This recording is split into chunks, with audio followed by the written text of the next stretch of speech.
ఈ మధ్య కాలంలో సుప్రీంకోర్టు కూడా ఏ స్థాయిలో వార్తల్లో నిలుస్తూ వస్తూ ఉందో మనం చూసాం.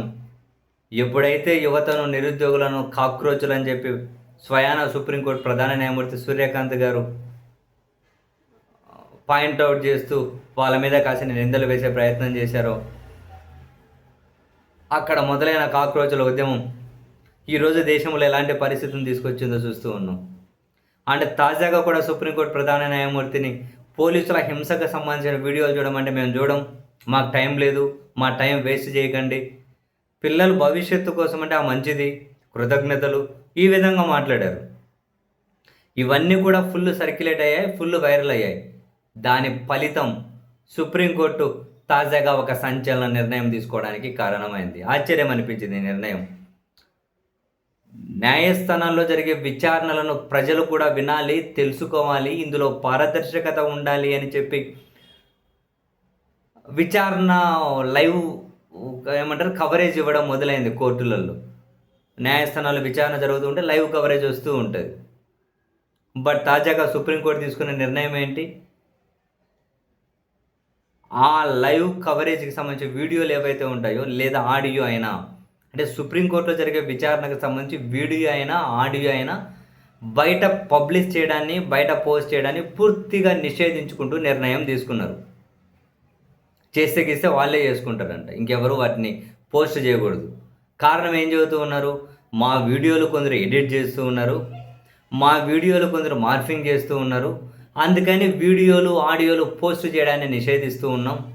ఎవరైనా అలా పోస్ట్ చేయాలంటే హైకోర్టులలో అయితే హైకోర్టు రిజిస్ట్రార్ల అనుమతి ఉండాలి, సుప్రీంకోర్టులో అయితే సుప్రీంకోర్టు సెక్రటరీ జనరల్ అనుమతి ఉండాలి అని చెప్పి తాజాగా సుప్రీంకోర్టు తీసుకున్న నిర్ణయం.